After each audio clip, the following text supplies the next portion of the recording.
kapuso, nandito pa rin po tayo ngayon sa Minor Basilica and National Shrine of Jesus Nazareno. At sa mga sandali pong ito ay ginaganap na po ang ika-17 misa o Fiesta Mass. At nakikita po natin na medyo nabakante na itong Plaza Miranda dahil yung mga deboto po na talagang kanina napuno po itong Plaza Miranda ay nagsipasukan na kahit nagpapatuloy na po yung misa ay pinapapasok pa rin po yung mga deboto para sila po ay mas taimtim na makapagdasal habang dumadalo po sa misa. At para bigyan pa po tayo ng karagdagan detalye kaugnay nga po sa kapistahan, makakausap po natin, makakapanayan po natin live ngayon si Reverend Father Robert Arellano LRMS, ang spokesperson at parochial vicar ng Quiapo Church. Magandang umaga po sa inyo, Father Robert. Magandang umaga po sa inyong lahat at magandang umaga sa tagapakinig at manonood ng Unang Hirit. Una po sa lahat, Father, nasa ilang tao na po ba, mga deboto, ang nagpupunta rito sa may Quiapo Church ngayon? At hindi po ba nababawasan yung kanilang pananampalataya at pagpupugay sa puon kung hindi sila sasama sa traslasyon at dito lang sila magsisimba? Unang-una, yung sa katanungang crowd estimate, tayo ay tumutukoy lamang simula ika-3 ng hapon kung saan nagsimula ang ating mga fiesta masses. Ayon sa ating command center, tayo ay nakakapagtala na ng mahigit kumulang 89,000 na mga deboto na nagsimba dito sa loob ng Quiapo Church. Kung pagbabasihan naman natin yung mga naganap na gawain sa Quirino Grandstand, mahigit 1 milyon pong mga deboto ang naitala natin. Ang lagi po naming sinasabi, kahit saan o anumang gawain ang kanilang pinupuntahan at sila'y nagpa-participate, ang pinakamahalaga po dito ay ang pagbabago ng kanilang puso. Kung saan sila mas nakikita nilang mas magiging banal sila, hindi po natin ito kinukondem o kinukundina. Kung sila man ay dumalo sa Quirino Grandstand o magsimba dito sa Quiapo, basta mayroong pagbabago sa kanilang sarili, ito yung ikinagagalak natin. Sapat na po yun. Opo, Father, last year, nakaalis po yung puon para sa traslasyon 4:44 ng umaga, ngayon 4:41. Yes po. Mas napaaga ng a few minutes. Significant po ba ang maidudulot nito sa pagbabalik po, sa paghihintay sa pagbabalik dito sa simbahan? At nakatulong po ba na gaya nung isang taon, apparently, nung isang taon pa pala, iba na rin po yung puon na ginagamit sa traslasyon at dun sa pahalik. Separate na rin po pala yon, no? Apo.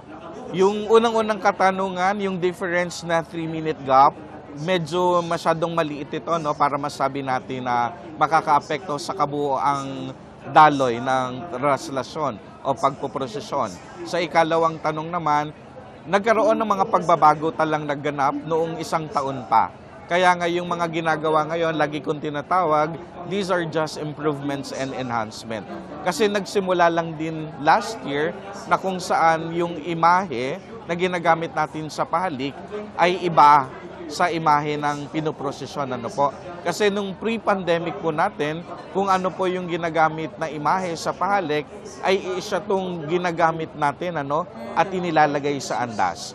Pero since last year, na lagi kong ang tinutukoy na nagkaroon ng maraming pagbabago, iba po ang imahe sa pahalik at nakahanda na po ang andas dahil unang-una ito ay naka-glass enclosure. Kung sa ilalagay pa lang natin ito, hindi ito magiging ligtas dahil napakahirap magkaroon ng glass enclosure na ipapasok mo pa lamang ang imahe. Magkakaroon po ito ng matagal na gap dahil nga yung proseso ng pagta-transfer mula sa stage patungo sa bagong andas. At para yung mga darating pa rin po sa Quirino Grandstand, makakapagpatuloy ng kanilang pagpupugay. Isa po ito sa magandang rason na kung bakit kailangan may dalawang replika na ginagamit dahil unang-una nga tuloy-tuloy pa rin ang pagbugso ng tao sa Quirino Grandstand. At hindi natin sila maaawat, at hindi natin ito maaaring mapuputol hanggat may tao naroon ng imahe ng ating mahal na pong Jesus Nazareno. At Father, para lang din sa kaalaman ng mga iba pang mga nanonood po sa atin, yung original po pala na head ay nandito pa rin po sa simbahan. Yung original na body ang ipinoprosesyon. So yung naiwan po dun sa Quirino Grandstand ay replica na lang, walang original part. Tama Tama po kayo. Pero meron po bang dahilan kung bakit yung original body ang ipinoprosesyon natin? Dahil ito po ang ating tradisyonal na nakagisna na. Ang ginagamit po natin sa prosesyon ay ang bikaryo. Ito po ang kaniyang pangalan na kung saan matagal na panahon na ito talaga yung ginagamit natin sa prosesyon na kung saan bahagi ni bikaryo ay ang original na katawan niya. Mas mabuti ang pagsunod kaysa paghahandog sa mga umaasa kay Jesus. Yan po ang tema ng kapistahan ngayong pong taon. Ano po ang ibig sabihin nito at ano po ang mensahe na nais nating parating sa mga nanonood po sa atin, maging sa mga mananampalataya at mga deboto? Unang-una, konektado po ito sa ating tema nung isang taon. Ang tema nung isang taon ay ibig nating makita si Jesus. Ibig nating makita si Jesus kaya nagkaroon ng pagbabago, unang-una sa ating andas upang makita ang mahal na Poong Jesus Nazareno, hindi lamang ng mga dumadalo sa prosesyon, kung hindi ang mga taong nag-aabang sa Kanya, lalong-lalo na ang mga may sakit, may buntis, mga bata na naghihintay, no? At hindi naman kasama o bahagi ng prosesyon. Dahil last year, may mga nakita kami na mga hindi pa rin sumusunod, bagamat pang malawakan ng aming paanyaya na bawal sumampas sa andas. Kaya nga ngayong naipakita na si Jesus, dahil nakita naman natin na napakalaki na ng pagbabago, patuloy pa rin ang aming paalala na mahalaga ang pagsunod sa kalooban ng Diyos at sa alituntunin ng simbahan. Isa pa, yung sa tema natin, kung mapapansin ninyo, paghahandog, saka pagsunod, pareho itong mabuti, no? Hindi natin sinasabing mas angat ang paghahandog o mas angat ang pagsunod. Ang sinasabi nating mas mabuti dahil kung tayo yung susunod, may bida dito, no? At ang bida Diyos.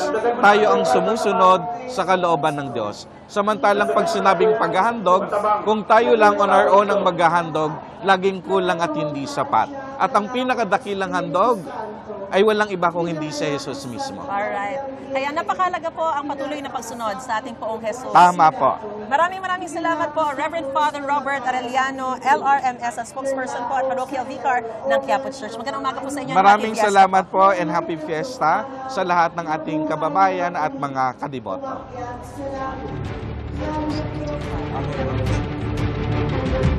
Gusto mo bang mauna sa mga balita? Mag-subscribe na sa GMA Integrated News sa YouTube at tumutok sa unang balita.